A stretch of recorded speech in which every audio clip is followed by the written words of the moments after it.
महात्मा बुद्ध कहते थे कि मानव शरीर स्वास्थ्य का रहस्य है, इसीलिए अतीत पर शोक मत करो, भविष्य की चिंता मत करो।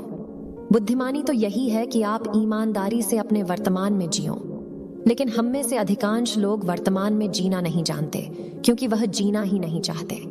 उन्हें तो अपने बीते हुए कल की चिंता करनी है, आने वाले भविष्य की चिंता करनी है।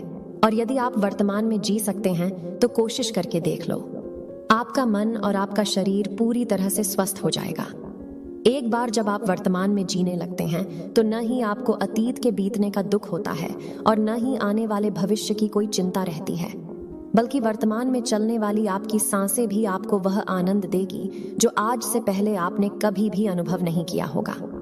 दोस्तों, आज की यह कहानी हमें कुछ ऐसा ज्ञान देने वाली है जिसे पूरा सुन लेने के बाद आप अपने भूतकाल और अपने भविष्य काल को कहीं पीछे छोड़कर वर्तमान में जीना सीख जाएंगे। तो यह कहानी शुरू होती है एक व्यक्ति से। व्यक्ति अपने जीवन में बहुत दुखी था, बहुत परेशान था। वह एक पहाड़ की चट्टान पर बैठकर रो रहा था। तभी वहां से एक बौद्ध भिक्षु गुजर हुआ। उसे रोता देख वह बौद्ध भिक्षु उस व्यक्ति के पास गए और उससे कहने लगे, क्या तुम यहां से कूदकर अपनी जान देने की सोच रहे हो?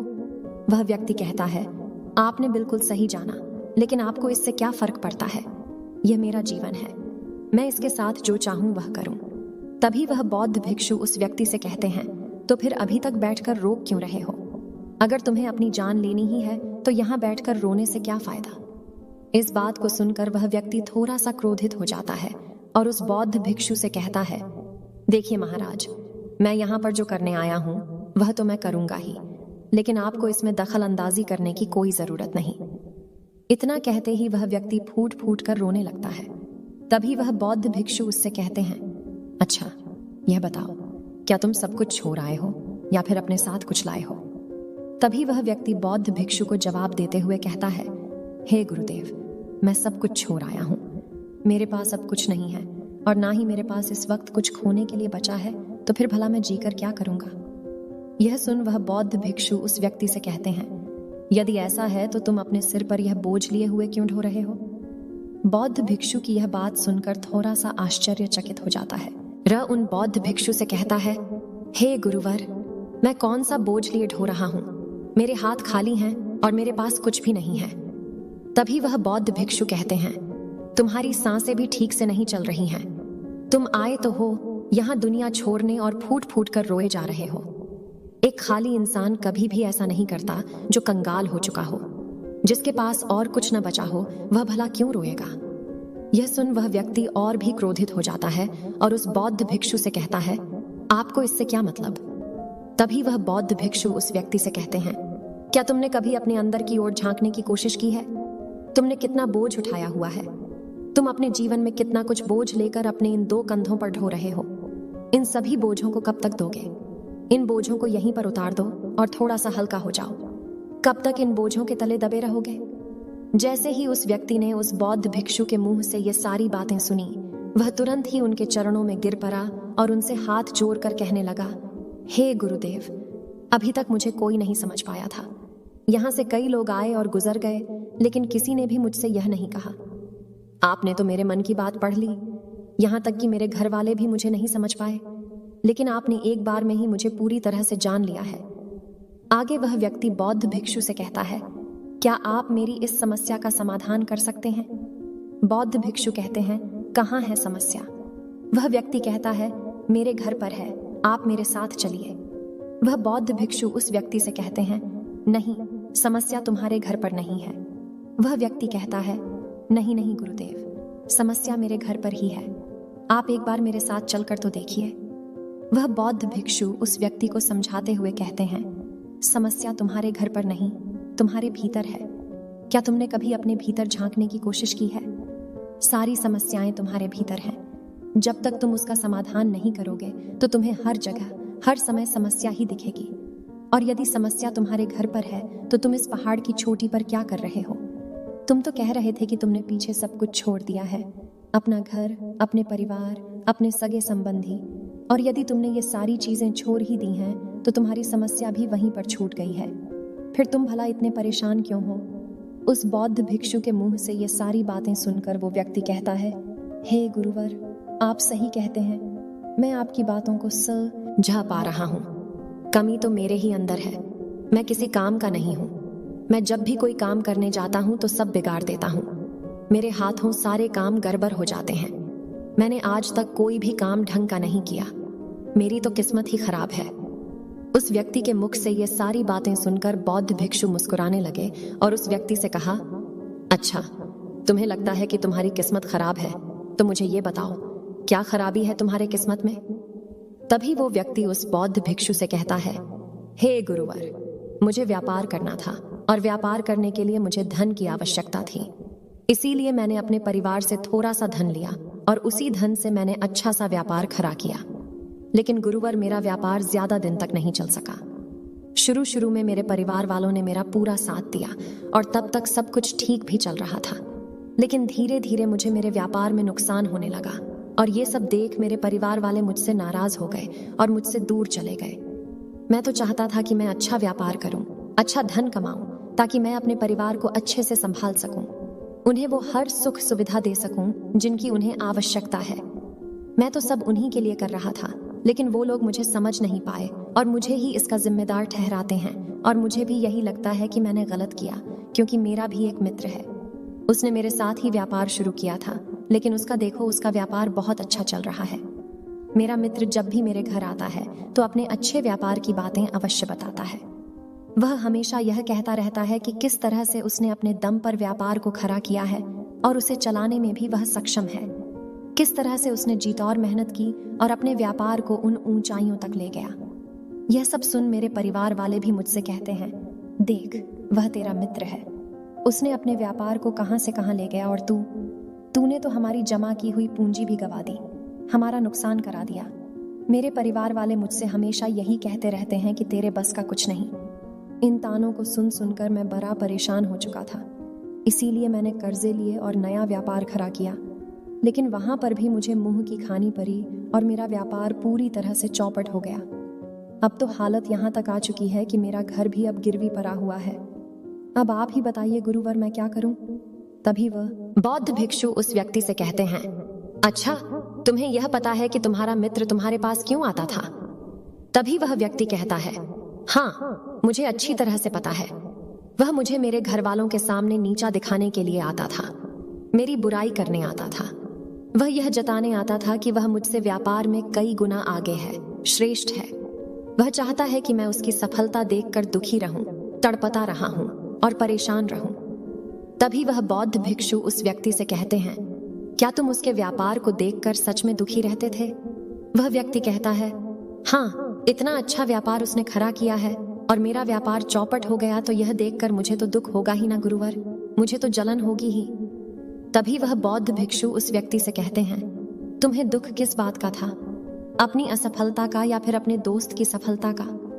तभी वह व्यक्ति उस बौद्ध भिक्षु से कहता है, अपने असफल होने पर मुझे इतना पछतावा नहीं था, लेकिन मेरा मित्र इतना सफल हो चुका था, उसे देखकर मुझे ईर्ष्या होती थी, मेरे अंदर जलन की भावना उत्पन्न होती थी और मैं यह देख देख कर दुखी रहता था, पछताते रहता था, तड़पता रहता था।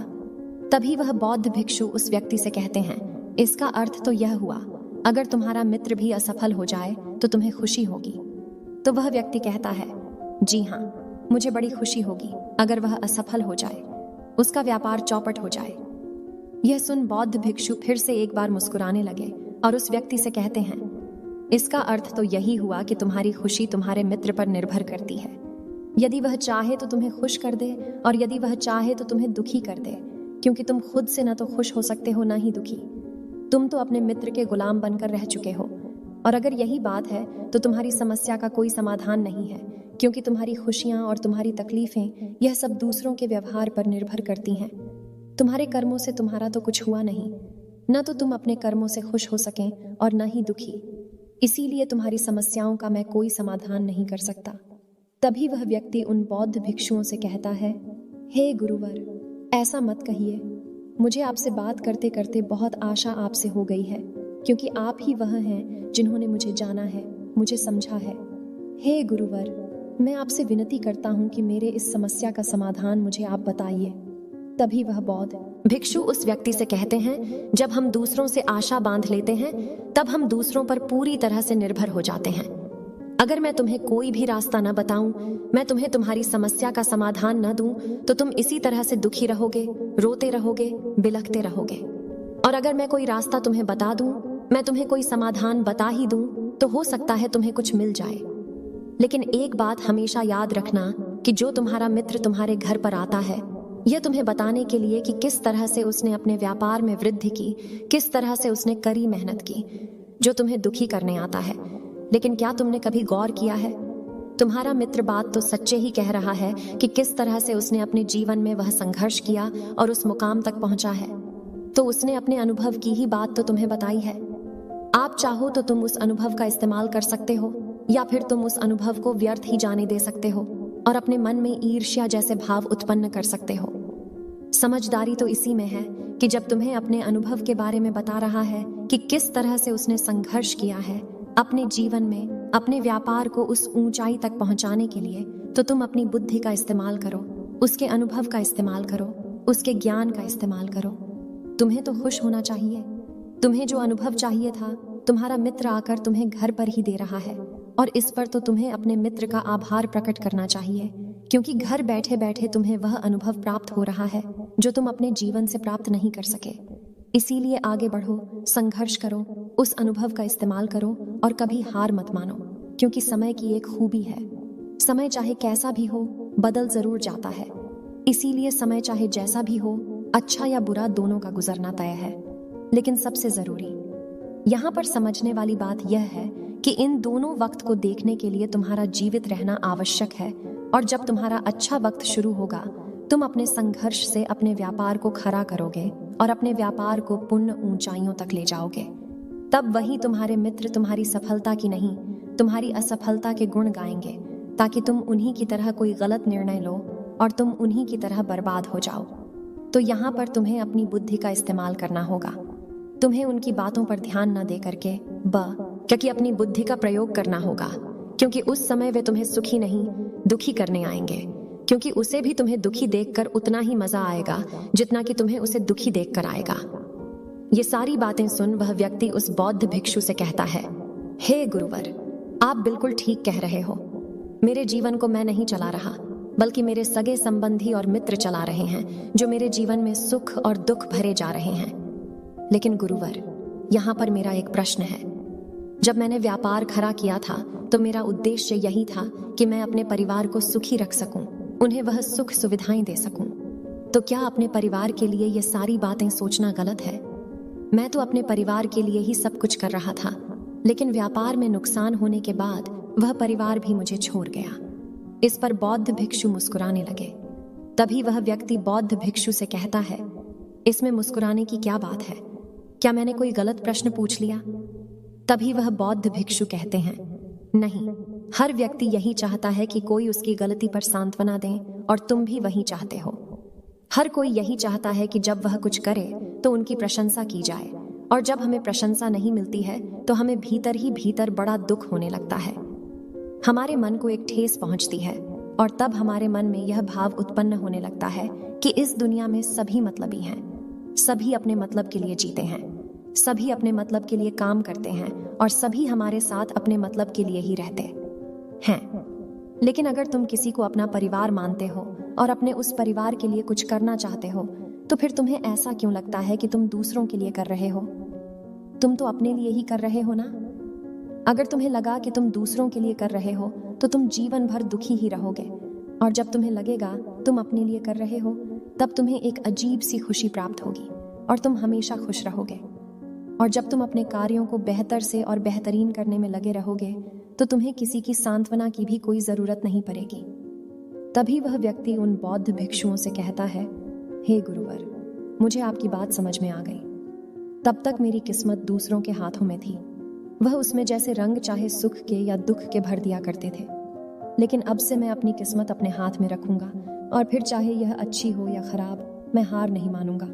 आखिर में वह व्यक्ति उस बौद्ध भिक्षु से कहता है, हे गुरुवर, आपकी सारी बातें तो मैं समझ गया, लेकिन क्या आप मुझे कुछ दे सकते हैं जो मेरे जीवन के सबसे बुरे वक्त में मेरा साथ दे सके, मेरा साथ निभा सकें? यह सुनकर वह बौद्ध भिक्षु उस व्यक्ति को एक छोटा सा बक्सा देते हैं और कहते हैं कि यह वस्तु मेरे दिल के बहुत करीब है और इसे तुम्हें अपने बहुत करीब ही रखना होगा। इस बक्से में एक ऐसा राज है जो तुम्हें बड़े से बड़े दुखों से बाहर निकाल सकता है, बड़ी से बड़ी विपत्तियों से छुटकारा दिला सकता है, और इसे तुम तब खोलना जब तुम्हें लगे अब कोई राह नहीं बची हुई है, जब तुम्हें यह लगने लगे कि सब कुछ व्यर्थ है, मैंने जो बातें कही हैं वह भी व्यर्थ हैं, यह दुनिया भी व्यर्थ है, यहाँ रहना भी व्यर्थ है। इतना कहकर वह बौद्ध भिक्षु उस बक्से को उस व्यक्ति को थमा देते हैं और फिर वहां से चले जाते हैं। वह व्यक्ति उस बक्से को लेकर वापस अपने घर आता है और फिर एक नया कारोबार शुरू करता है। अब की बार वह कारोबार में हार नहीं मानता है और उसका कारोबार बहुत अच्छा चल पड़ता है। उसका कारोबार चलने के कारण उसका परिवार भी अब उसके साथ आ चुका था। उसके पास जीवन की हर सुख सुविधाएं भी आ गई थीं। अब वह न तो भूतकाल का रोना रोता था और न ही भविष्य काल की चिंता करता था। वह तो केवल अपने वर्तमान को और ज्यादा बेहतर बनाने की कोशिश में लगा रहता था। लेकिन समय हमेशा बदलता रहता है। जिस तरह से बुरा समय हमेशा नहीं रहता, ठीक उसी प्रकार अच्छा समय भी हमेशा नहीं रहता। उस व्यक्ति के जीवन में एक बार फिर से अच्छा समय समाप्त हो चुका था। वह जिस राज्य में रहता था उस राज्य पर पड़ोसी राज्य ने चढ़ाई कर दी थी और पूरा राज्य तबाह कर दिया था। उसका व्यापार भी पूरी तरह से तबाह हो चुका था। वह अपने परिवार के साथ दर दर की ठोकरें खाने लगा। उसे यहाँ से वहां भागना पड़ा, यहाँ तक कि उसके पास खाने पीने के लिए भी पैसे नहीं बचे थे।